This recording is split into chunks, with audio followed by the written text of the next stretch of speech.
Don't watch this alone. What you're about to hear is older than your country, and it has never stopped watching. The Tower of London is over 900 years old, built in 1078, stone by stone, laid over bones that were never removed. It was never meant to be a palace. It was a message, a threat carved into the very heart of the city. From the beginning, people were brought here against their will, prisoners, traitors, queens, even children. Most entered through the Traitor's Gate. Many left without their heads. Some never left at all. And the walls, they absorbed everything. The screams, the prayers, the final confessions, whispered in the dark. You see, execution wasn't something hidden away. It was a ceremony, a public spectacle. Crowds would gather, baying for blood that soaked deep into the soil. We remember the famous names: Anne Boleyn, Lady Jane Grey, Sir Thomas More. But for every name we remember, there are thousands more that have been erased by time. But the tower didn't just kill bodies, it broke minds. It was a place of profound psychological torment. Prisoners, locked in the cold dark, reported hearing footsteps outside their cells late at night, the sound of keys turning in locks when no guards were present, whispers, calling their names from the shadows. Some prisoners begged to be executed sooner. They preferred a quick death to another night inside those walls, because anything was better than staying. Deep beneath the tower, there are sealed chambers, forgotten passages that don't appear on any official maps, rooms discovered by accident during renovations, and then quietly, sealed up again. The few workers who glimpsed inside described something unsettling. Scratch marks on the stone walls, not clawed, as if by an animal, but dragged, as if someone had been pulling their fingernails down the stone for a very, very long time. Then, in 1674, during a renovation, workers made a horrifying discovery. Buried under a staircase in the White Tower, they found a small wooden box containing the skeletons of 2 children. There was no explanation, no burial records. To this day, they are known only as the princes in the tower. Locals say they were smothered in their sleep, and that on quiet nights, you can still hear them crying. As night falls, the tower changes. It's not just a feeling, it's something tangible. The famous ravens, the guardians of the tower, refuse to roost in certain areas. Guard dogs panic and whine uncontrollably when brought near the bloody tower.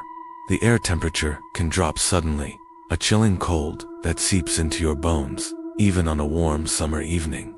Modern guards, the yeoman warders, still report hearing the faint, rhythmic sound of drums. They say it's a phantom drummer boy, an omen seen just before disasters. When asked to describe his face, the witnesses go silent, because he doesn't have one. Now, let's talk about the Bloody Tower. Its name isn't just for show. For over 900 years, this structure has been the epicenter of suffering. It's here that Sir Walter Raleigh spent 13 years imprisoned, writing his history of the world while his mind slowly unraveled.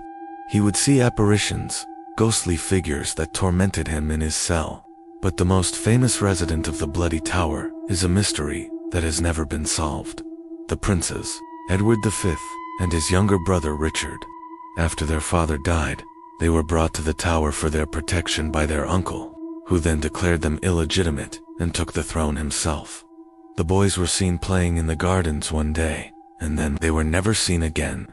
Their ghosts, 2 small figures in white nightgowns, are still seen holding hands, gliding silently through the corridors before fading into the very stone they were buried under.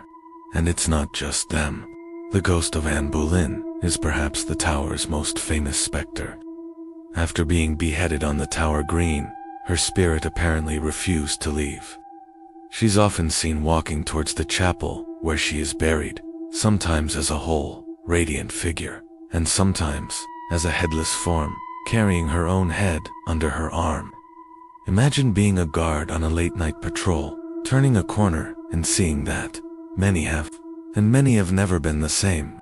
Another tragic queen, Lady Jane Grey, the 9 Days Queen, also haunts the White Tower. A young woman, barely a teenager, forced onto a throne she never wanted, and executed for it. Her spectral form, a lone weeping figure in white, is often spotted on the battlements, staring out over the city that condemned her. Her story is one of pure tragedy, a pawn in a game of power, and her sorrow seems to have permanently stained the very fabric of the building. The Beauchamp Tower is another hotspot of paranormal activity. It's covered in graffiti, carved by prisoners over centuries. Names, prayers, dates. These aren't just markings. They are the last testaments of desperate souls. Visitors and staff alike have reported feeling an overwhelming sense of despair and sadness inside this tower. People burst into tears for no reason. Others feel icy hands on their shoulders, or hear disembodied voices begging for help. It's as if the sheer weight of all that suffering has created a permanent emotional echo, trapped within the stone. One of the most terrifying and violent ghosts is that of the Countess of Salisbury. An elderly woman, she was sentenced to death by Henry VIII, but refused to go quietly. When she was brought to the scaffold, she ran. The inexperienced executioner chased her, hacking at her with his axe until she finally fell. Her brutal death is reenacted by her screaming phantom, a horrifying spectacle witnessed by many guards and visitors, who see her apparition run across the tower green, pursued by a spectral executioner. It's a vision of pure, unrestrained violence from the past, bleeding through into the present. Let's not forget the smaller, personal horrors. The smell of cheap perfume that suddenly fills the air in Queen's house, said to belong to the ghost of Arabella Stuart, a royal cousin imprisoned for marrying without permission. She starved herself to death in her room, a protest against her unjust fate. Or the phantom monk whose footsteps echo through the cloisters, his cowl hiding a face that no one has ever seen. These aren't just legends. These are official reports, documented experiences from the yeoman warders who live and work within the tower's walls today. They don't like to talk about it, but if you get one to open up, the stories they tell will make your blood run cold. They speak of doors slamming in empty corridors, of being forcefully pushed by unseen hands, and the constant unnerving feeling of being watched by hundreds of unseen eyes. Think about it. 9 centuries of fear, pain, and violent death, all concentrated in one place. The ground is saturated with blood. The air is thick with last breaths. The stones themselves are a library of screams. The Tower of London is not just a historic monument. It is a machine that was designed to create ghosts. It's a wound on the landscape of London that has never healed. All those security cameras, audio recorders, and motion sensors, they were supposed to bring an end to the rumors of hauntings. Instead, they've made them terrifyingly worse. Imagine this. You're a night guard, staring at a bank of monitors.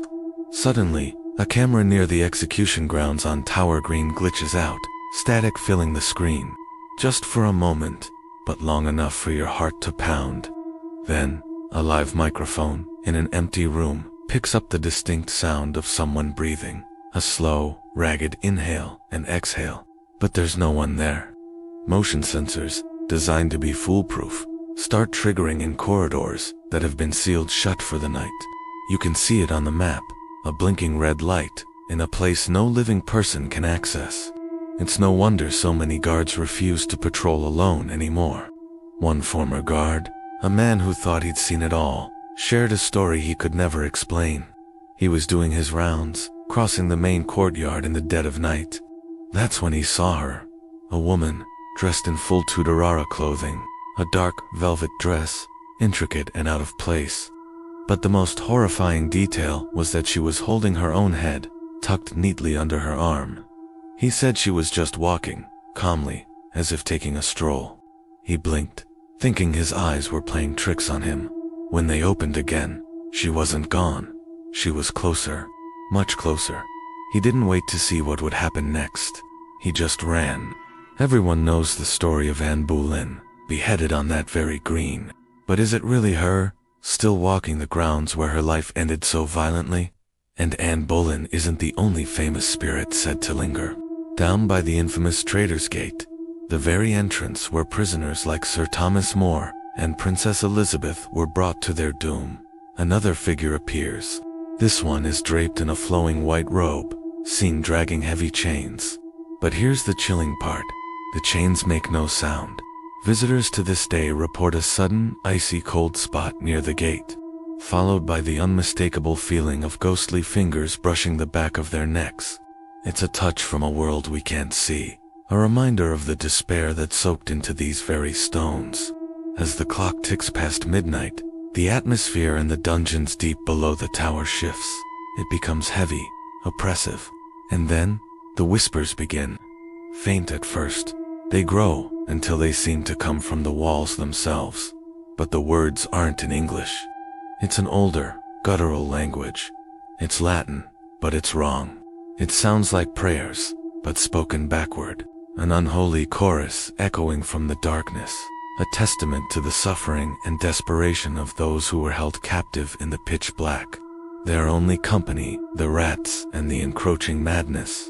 You might think you can explore every inch of this historic fortress, but you'd be wrong. There are certain areas, entire sections of the tower, that are permanently closed to the public. The official reason is always something mundane, like renovation or structural instability, but the staff know the real reason. It's not for renovation, it's for containment. During a restoration project a few years ago, workers were tasked with repairing a wall in one of the older, forgotten sections. As they chipped away at the ancient mortar, they made a horrifying discovery. The wall wasn't solid. Behind it was a hidden, bricked-up cell. A secret room with no door, no window. And inside, human bones. Dozens of them, carefully stacked like firewood. But the arrangement was what caused the workers to freeze. All the skulls had been placed facing the wall, as if they were forced to stare into the stone for eternity. There were no records of these prisoners, no mention of this mass grave in any historical document. It was a secret the tower had kept for centuries. One of the workers, a hardened construction veteran, quit on the spot. He later told his friends, his voice trembling, that when he reached in to touch one of the skulls, it was warm. The rumors among the beefeaters and the long-term staff go even deeper. They whisper of a room somewhere beneath the White Tower, the oldest part of the fortress, a place that has never been shown on any tour, never appeared on any blueprint available to the public. They call it the interrogation room, but what happened there was far worse than questioning. Legend says this was a room where executions didn't always end in death. Certain high-value prisoners, those with information the crown desperately wanted, were kept alive, broken, tormented, and used for unspeakable rituals. The stories claim their pain and terror created something, an entity that latched onto the very essence of the tower, and they say that sometimes that something followed the guards home. Men would report strange occurrences in their houses miles away from the tower. Lights would flicker and die for no reason. Their children would be heard having full conversations with empty corners of a room, speaking to someone they called the sad man from the castle. And most bizarrely, flocks of ravens, the guardians of the tower, would suddenly appear on their rooftops, watching the house in complete silence. It was as if the tower was reaching out, reminding them that you can leave its walls, but its darkness never truly leaves you. Even now, if you stand across the River Thames at night and look at the tower, you'll see it's never truly empty. Security cameras and passersby have captured fleeting images of shadow figures standing on the battlements. They don't move like people. They just stand there, dark silhouettes against the London skyline, seemingly watching the traffic, counting the cars, counting the footsteps of people hurrying home. What are they watching for? There's a chilling theory that the Tower of London isn't just a haunted building. It's a conscious entity. It feeds on attention, on the millions of visitors who walk its grounds each year. It feeds on memory, on the endless retelling of its bloody history. And most of all, it feeds on fear. The theory suggests that as long as people remember the betrayals, the executions, and the torture that happened within its walls, the tower remains awake, active, hungry. And if the day ever comes when the Tower of London goes completely silent, when the whispers stop, the ghostly footsteps cease, and the apparitions no longer appear, it won't be because it's finally at peace. It will be because it's full. So, if you ever find yourself walking near its ancient walls after dark, remember a few simple rules. Do not linger. Do not answer the whispers you might hear on the wind. And never, ever follow a set of footsteps that suddenly stops right behind you. Thanks for watching Tales of the Dark. If you enjoyed this journey into one of the world's most haunted places, don't forget to like, comment, and subscribe. We're dedicated to bringing you the stories that give you nightmares. Click that notification bell so you never miss a descent into the shadows. We'll see you in the next one.